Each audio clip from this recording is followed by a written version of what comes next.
నమస్కారం. నమస్తే. శాకాహారి be a vegetarian కార్యక్రమానికి స్వాగతం, సుస్వాగతం. మనం ప్రతి ఎపిసోడ్‌లో శాకాహారం గురించి తెలుసుకుంటూ ఉన్నాం. మరి ఈ ఎపిసోడ్‌లో కూడా శాకాహారం అంటే ఏంటి? మరి శాకాహారిగా ఎందుకుండాలి? మాంసాహారం ఎందుకు తినకూడదు? మరి ఈ అంశాల గురించి మనం మాట్లాడుకుందాం. మరి ఈ అంశాల గురించి మాట్లాడడానికి మనతో పాటు ఉన్నారు సీనియర్ పిరమిడ్ మాస్టర్ మరి అమరావతి, ఆంధ్ర ప్రకాష్ గారు. సో ఆయన్ని అడిగి శాకాహారం గురించి తెలుసుకుందాం. నమస్తే సార్. నమస్కారం అండి. Welcome to the show. ధన్యవాదములు. మానవాహారం శాకాహారం అంటారు. అవునండి. ఎందుకంటారు అలా? చిన్న క్వెషను, చాలా పెద్ద విషయం అండి. హ్మ్. శాకాహారముతో పాటు అసోసియేట్ అయ్యేది జీవహింస. హ్మ్. ఇది 2 కలిసాయన్నమాట. హ్మ్.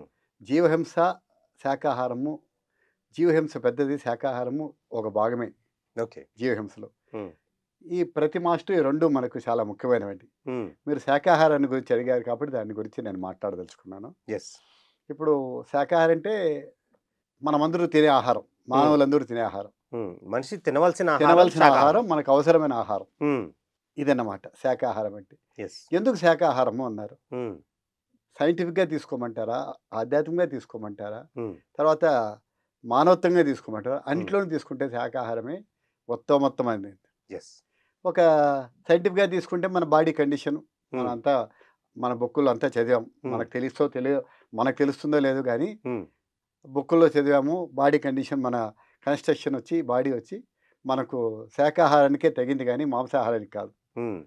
దాన్ని మనము అర్థం చేసుకోవటం లేదు. యెస్. దాన్ని మనం పక్కన వాళ్ళని పెడుతున్నాం. హ్మ్.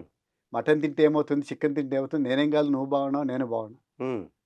ఇద్దరు ఒకటే కదా! అనే వాదంతో పోయేవాళ్ళు చాలామంది జరిగిపోతుంది. హ్మ్. దాని గురించి మనము కన్క్లూడ్ చేయలేమండి. ఎందుకంటే వాళ్ళకేమో అయిపోతుంది మనం చెప్పలేము. బట్ వాళ్ళని పక్కన పెడితే మనం ముందుకు పోవాలి. హ్మ్.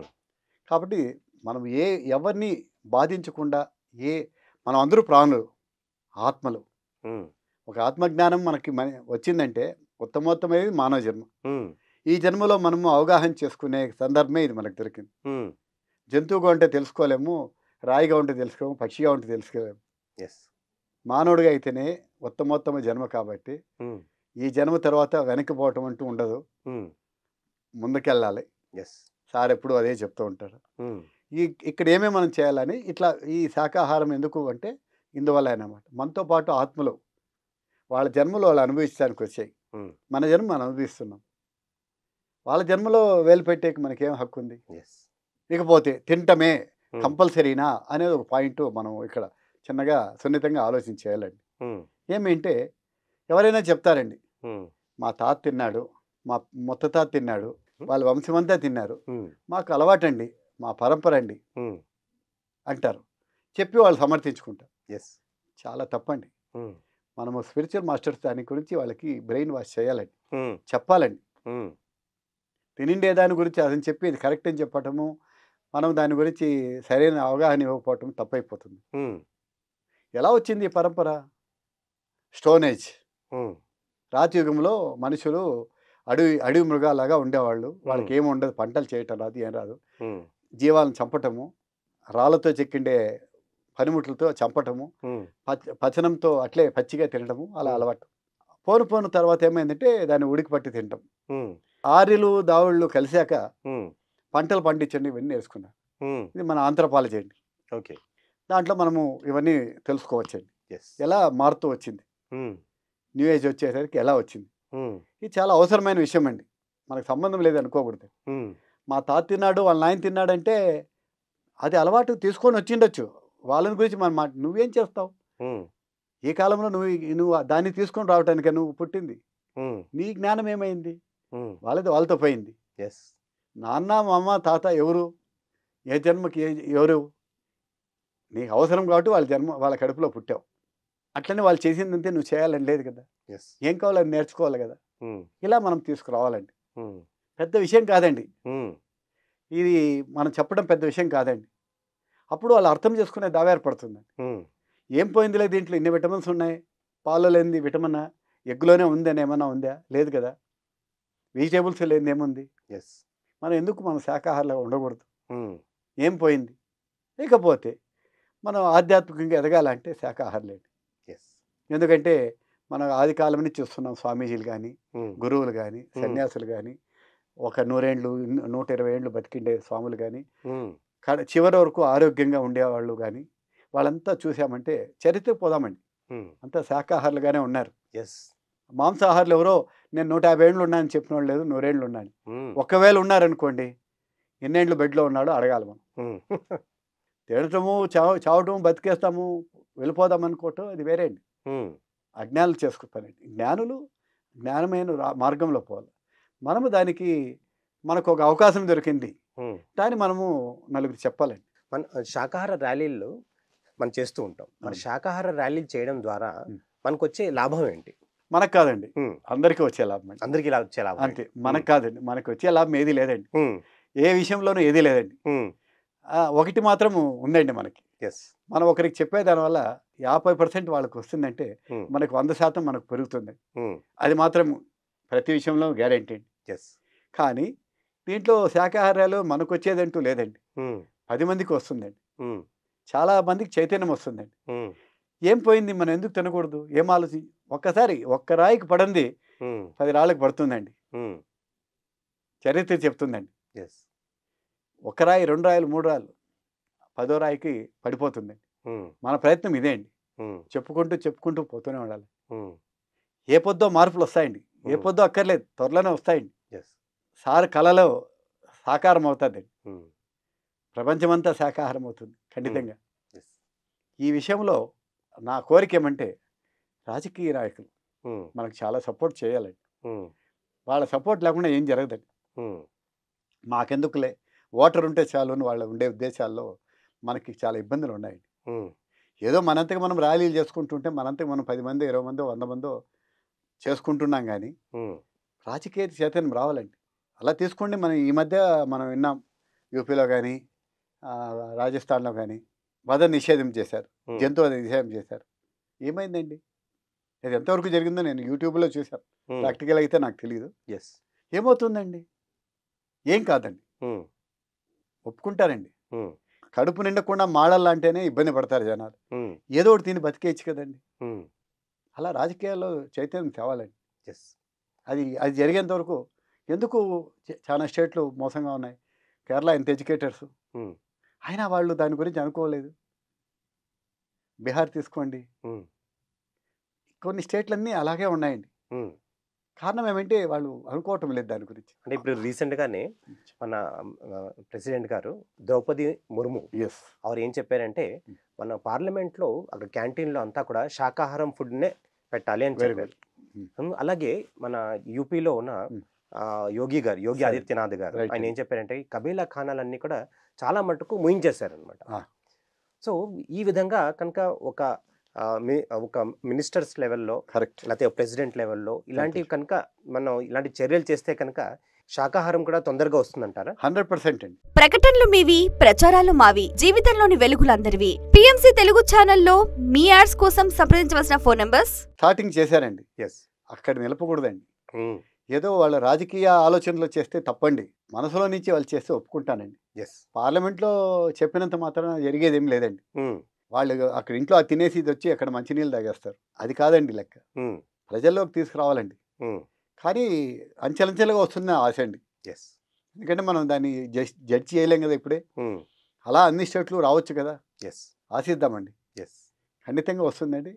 ఇక రాజకీయ నాయకులు మనం పిరమిడ్ మాస్టర్స్ చెప్పేది ధ్యానులంతా నాయకులైతే దేశం బాగుంటుందని మనం అనుకున్నట్టుగా ఎస్. మన ప్రైమ్ మినిస్టర్ గారు కూడా ఒక ధ్యాని కాబట్టి ఆయన అంటే రాజకీయం మాట్లాడుతున్నా అనుకోకండి, మనసులో మాట. ఆయన కూడా ఒక ధ్యాని కాబట్టి ఒక ఆత్మజ్ఞాని అనుకుంటాను. ఆయన ఖండితంగా ఇట్లాంటి త్యాగాలని నా అభిప్రాయం అండి. ఎస్. ఇది తెస్తే మనకు చాలా సపోర్టివ్గా ఉంటుంది. సార్ చాలామంది ఈ కోడిగుడ్డు తర్వాత మష్రూమ్స్ ఇలాంటివన్నీ తింటూ ఉంటారు సార్. అవునండి. ఇవన్నీ ఈ మన శాకాహారంలోకి తీసుకోవాలా లేకపోతే ఇది మాంసాహారంలోకి తీసుకోవాలా, మరి ఏ ఆహారంలోకి తీసుకోవాలి సార్? ఇప్పుడు గుడ్డు తీసుకుంటే గుడ్డును శాకాహారంగా తీసుకోవాలా మాంసాహారంగా తీసుకోవాలా అని మీరు క్వశ్చన్ చేస్తున్నారు. ఎస్. కాకపోతే నేను ఏ రకంగా తీసుకోలేదు. నేను చిన్నప్పుడు గుడ్డు తినేవాడినండి. కాలేజ్ స్టడీస్లో స్పిరిచువల్ సొసైటీకి వచ్చాక గుడ్డు నిలిపేశానండి. అప్పటి నుంచి తీసుకోలేదండి. ఇప్పటి వరకు కూడా నేను దాన్ని పూర్తిగా ఇగ్నోర్ అయిపోయాను. రెగ్యులర్గా తీసుకున్నామండి. 30 ఏళ్ళ ముందర నేను నిలిపేశాను. Now I'm running 71. కానీ అవసరం నాకు పడలేదు, ఆశ కాలేదండి. వాటి దాన్ని కరెక్ట్గా అసెస్ చేయాలంటే నేను చేయలేనండి. ఎగ్గును గురించి, మష్రూమ్ గురించి కూడా అసలు చెప్పలేను. ఎగ్గును గురించి కొంతవరకు నా మనసులో ఏమంటే, అది పిల్ల కాబోయే గుడ్డే కదా, ఆ గుడ్డును మనం చంపటం తప్పు కదా, కరెక్ట్. అది గర్భాన్ని మనం నాశనం చేసినట్టు కదా. మన గవర్నమెంట్లోనే గర్భాన్ని మనం ఏమైనా చేస్తే అది అఫెన్స్ అండి. ఎస్ సొంతంగా ఒక లేడీ గర్భ విసర్జన చేస్తే తప్పండి. ఎస్ పుట్టే బిడ్డను మనము వాళ్ళ కర్మకు వాళ్ళ వాళ్ళ వాళ్ళ కర్మలు క్లియర్ చేసుకోవడానికి వాళ్ళు వస్తున్నారు. ఎస్ దాన్ని నువ్వు అవరోధం చేస్తున్నావు. అది నీ హక్కు లేదు. ఎస్ నువ్వెవరు దాన్ని వద్దనేది? దాని రొటీన్లో దాన్ని పోతుంది. కంఠం వదిలేయటం నీ డ్యూటీ. వాళ్ళు రీచింగ్ వాళ్ళది. నువ్వెందుకు అప్ డౌన్ పెట్టావు? అదే ఈ గుడ్డును కూడా అలా తీసుకోవచ్చండి. ఎస్ కాబట్టి మనము ఆ జన్మ ఇవ్వకుండా చేసేది తప్పండి. కాళ్ళు లేదు, కొమ్మ రెక్కలు లేవు, అది ఎలా అవుతుంది, తినేయచ్చు కదా అంటే అది తప్పండి. ఆలోచన చేయాలండి ఎవరైనా. వాళ్ళంతకు వాళ్ళే ఆలోచన చేయాలి. చర్చించేది ఆర్గ్యుమెంట్లు పెద్ద విషయం కాదండి. గింజ ఫస్టా చెట్టు మొదలా అనేది చర్చించుకోవటం వితండాలండి. ఎగ్గు ఆకారం వేరే కదా అంటే తప్పైన ఆలోచన అండి. అగైన్ గవర్నమెంట్ ఎగ్గు మార్కెటింగ్ చేసేది, ఎగ్గు ప్రొడక్షన్స్, ఎగ్గు సప్లైస్ చేసేది, ఇవన్నీ వాళ్ళకు పార్ట్ ఆఫ్ లైఫ్ అయిపోతుంది. దాన్ని నమ్ముకొనే వాళ్ళు బతకాలని ఉండారా ఏమీ తెలియదు. ఇక్కడ మనకు దెబ్బ పడుతుండేది ఇట్లాంటి జంక్షన్స్లోనండి. Yes sir. మనం ఇప్పుడు చాలామంది ఈ చేపలను పెంచడం కానీ, మేకలు పెంచడం కానీ, ఈ గొర్రెలు పెంచడం ఇవన్నీ ఇక్కడ పెంచుతున్నాడు. ఎందుకు పెంచుతున్నానంటే దాన్ని చంపడానికి కోసమే. అవునా? దీని మూలంగా మరి ఎన్నో జంతుజాలాలన్నీ అంతరించిపోతున్నాయి, ఎక్స్టింక్ట్ అయిపోతున్నాయి. సో దాని మూలంగా మరి ఈ పర్యావరణానికి కూడా ఎంతో హాని కలుగుతుంది. అవునండి. సో అంటే ఈ జంతుజాలాలని చంపడం ఆపాలంటారా? ఖండితంగా ఆపాలి. మనము ఆత్మీయ జ్ఞానం ఎప్పుడు అది ఒక ఆత్మ అన్నప్పుడు ఎప్పుడు అనుకుంటే దేన్ని మనం ముట్టకూడదండి. ఒకసారి మీటింగ్లో పత్రి సారు చెన్నైలో మాట్లాడేటప్పుడు పక్కన ఎమ్మెల్యేస్ ఉన్నారన్న క్వశ్చన్ చేశారు. పత్రి సార్ని అడిగారు, బాగుందండి మీరు చెప్తున్నారు వెజిటేరియన్ గురించి, శాకాహారం కాదు శాకాహారాన్ని గురించి చెప్తున్నారు, జీవహింస గురించి చెప్తున్నారు, దోమ కరిస్తే ఏం చేస్తారు అన్నారు. ఇట్లా కొడతాం కదా, దోమని చంపుతారు కదా. సార్ ఒకటే చెప్పారు, చంపకూడదు అంటాడు. చంపద్దయ్యా, అంత దృఢమైన స్టేజ్కి మనం రావాలండి. మనము ఆ స్టేజ్కి రావాలంటే ఆ రీచింగ్ రావాలండి. ఇకపోతే మీరు ఇప్పుడు అడిగారేమి సాగుతున్నారంటే తూకానికి వస్తుందని, బలం వస్తే రేట్ ఎక్కువ పోతుందని, ఇంకా అమ్మేంత వరకు మార్కెట్ అయ్యేంత వరకు దీన్ని పోషించాలి కదా, కమర్షియల్ యాంగిల్లో ఆలోచిస్తూ ఉంటారు. దాన్ని ఏదో సాకి కడుపు నిండా అన్నం పెట్టి ఒకరోజు తీసుకెళ్దాము అనే పాయింట్ ఉండదండి. అయితే మొత్తమైన ఈ హింస వల్ల ఎక్కడ చూసినా నెగిటివ్ సైడ్. ప్రతి ఒక్కటి ఈ హింస వల్ల కానీ దీనివల్ల మనకు ఇండైరెక్ట్గా ఎన్నో ఉపద్రవాలు జరుగుతున్నాయి. అది మనం గమనించాలండి. గమనించి మనం ఎత్తి చెప్పాలండి. అప్పుడే చైతన్యం వస్తుంది. ప్రతి ఒక్క అడుగడుగునా మనకు గవర్నమెంట్ సపోర్ట్ చేయాలండి. ఇది స్టాండింగ్ ఇన్స్ట్రక్షన్ అండి, స్టాండింగ్ రిక్వెస్ట్ అండి. అప్పుడే ఒకరోజు మనం రీచ్ అవుతామండి గోల్. మరి చాలామంది ఒక గొప్ప వ్యక్తి ఏమన్నానంటే కనుక, ఎంతవరకు అయితే మన భూమిపైన కబేలా ఖానాలు ఉంటాయో, అంటే స్లాటర్ హౌసెస్ అంటారు కదా, ఈ ఉన్నంత కాలం ఈ భూమిపైన యుద్ధ భూమిలు ఉంటాయి, అంటే యుద్ధాలు జరుగుతూ ఉంటాయి అనేసి అన్నారు. ఇది ఒక కర్మ సిద్ధాంతానికి దానికి ముడిపడి ఉందంటారా?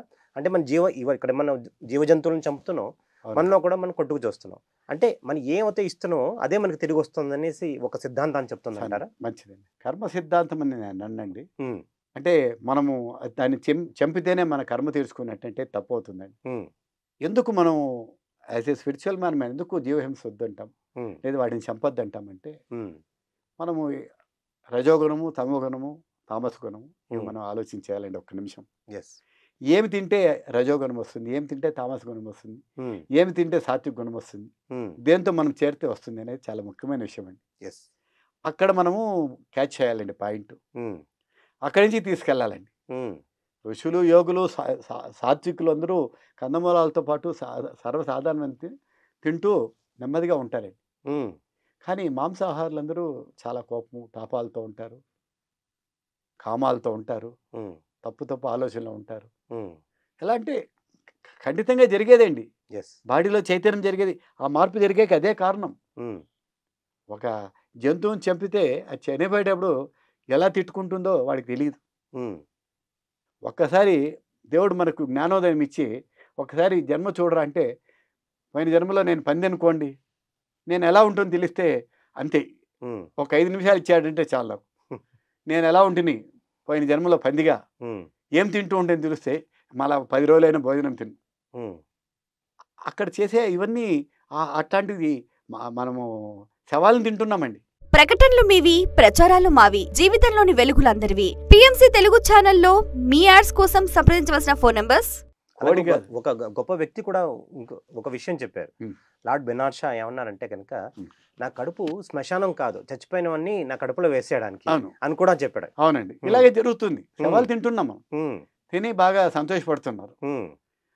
తిని సంతోషపడటం వేరే విషయం అండి. హ్మ్. వాళ్ళలో మార్పులు ఎన్నో జరుగుతాయండి. హ్మ్. తామస గుణము రజోగుణాలు పెరుగుతాయండి. హ్మ్. సాత్వికత్వం రాదండి. ఈ కొట్లాట్లు గలాట్లు యుద్ధాలు అంటే పార్ట్ ఆఫ్ దట్. ఎస్. ఒకరిపైన ఒకరి ద్వేషం హ్మ్. ఇవన్నీ ఎలా వస్తుందంటే ఇవే హ్మ్. ఈగోలు వస్తాయి. హ్మ్. నువ్వా నేనా అంటారు, నా బలమా నీ బలమా అంటారు, హ్మ్. నువ్వెవడు లేరా నేనెవడు లేరా అంటారు. హ్మ్. ఇవన్నీ సహజంగా జరిగేటువంటి. ఎస్. దీనికి మనము ఈ అసహ్య అసహ్యం అంటాం తమిళ్లో. దాన్ని నాన్ వెజిటేరియన్ అనేది చాలా ఇంపార్టెంట్ అండి. హ్మ్. దానివల్లనే ఇవన్నీ ఎక్కువ ఏర్పడతాయి. హ్మ్. అంటే సాత్వికులు కొట్లాడుకోరా అని అడగచ్చు మీరు. హ్మ్. ఉండొచ్చండి. ఎక్కువ చూడండి మీరు. ఇద్దరు సాత్వికులు కలిపితే మంచిగానే మాట్లాడుకుంటూ ఉంటారు. హ్మ్. ఇద్దరు ఇట్లా వాళ్ళు కలిస్తే హ్మ్. నా కొడుక మీ అమ్మ అని మాట్లాడుకుంటారు. హ్మ్. అది వాళ్ళకి సాధారణమైన పదం. హ్మ్. ఇవన్నీ కూడా చిన్న చిన్న విషయాలు కాదండి. ఎస్. వాళ్ళు ఎట్లా ఆ రకంగా వాళ్ళ పరివర్తన వస్తా ఉందని వాళ్ళు తెలుసుకోవాలండి. హ్మ్. తెలుసుకుంటే మేలవుతుంది. హ్మ్. నేను తిన్నా నేనేం కాలేదు అంటే మనం జవాబు చెప్పలేం. హ్మ్. పక్కన పెడతాం. జ్ఞానం కావాలేంటి మనం. కాకపోతే ఎప్పుడైతుందో నువ్వు అనుభవిస్తావు. హ్మ్. నువ్వు చేయాల్సిన ధర్మం నువ్వు చేసుకొని పో అంటూ ఉంటాం మనం. ఎస్. కాబట్టి ఈ యుద్ధాలు కానీ, గలాట్లు కానీ, కొట్లాట్లు కానీ, మనస్తాపాలు కానీ, కోపతాపాలు కానీ వీటికన్నిటి కారణమే హింస. హ్మ్. ఒక రకంగా సెంటిమెంటల్‌గా చెప్పాలంటే వాటి శాపం మీకు తగులుతుందండి. హ్మ్. అదే కర్మ సిద్ధాంతం.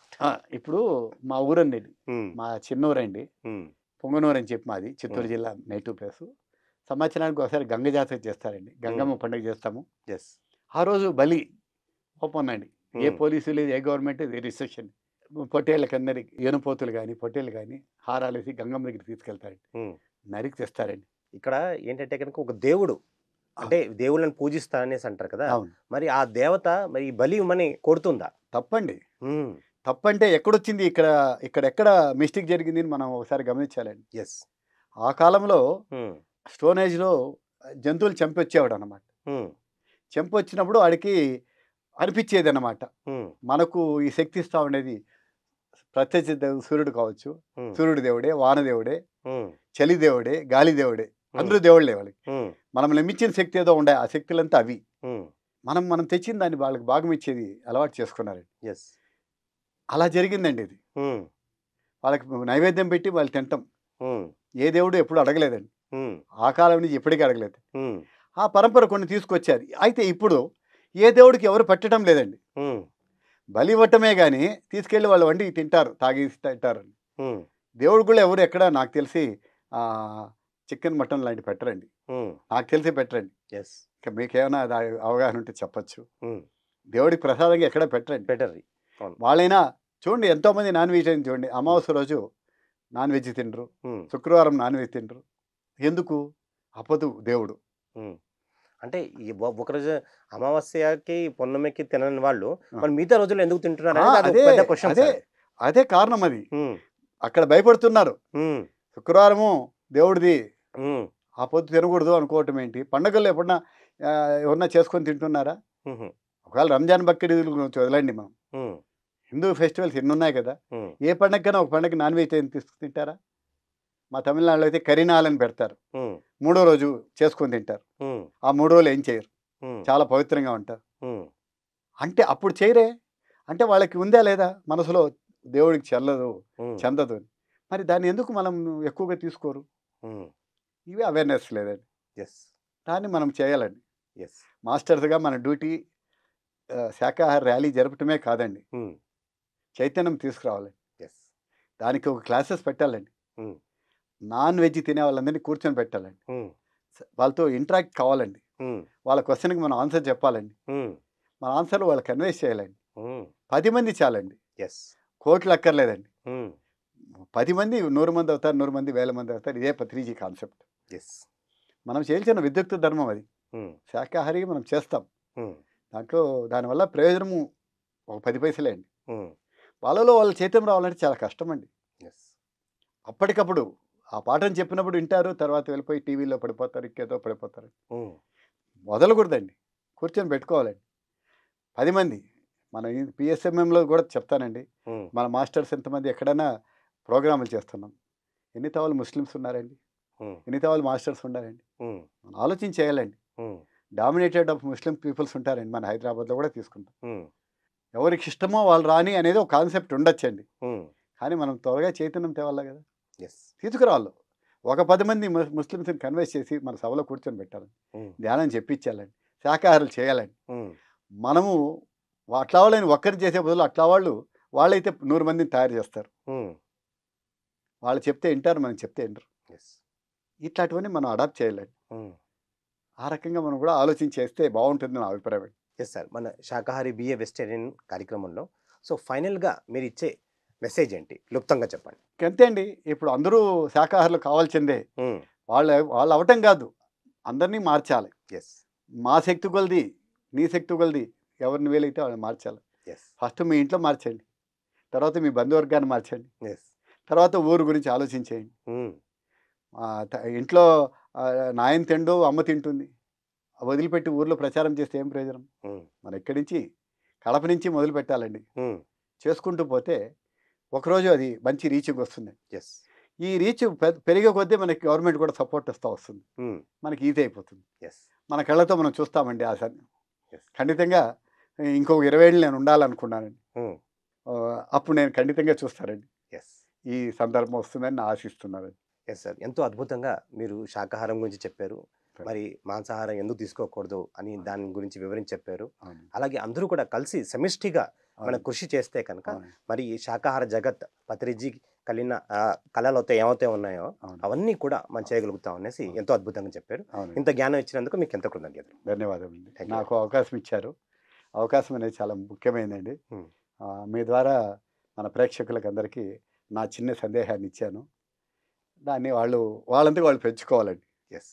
పెంచుకొని వాళ్ళు సరిచేసుకోవటం నా అదృష్టంగా భావిస్తారండి. Thank you sir, thank you very much. So ఇదండి ఇవాల్టి శాకాహారి బిఏ వెజిటేరియన్ కార్యక్రమం ఎపిసోడ్. ఇంకొక ఎపిసోడ్లో మళ్ళీ కలుసుకుందాం. అంతవరకు సెలవు.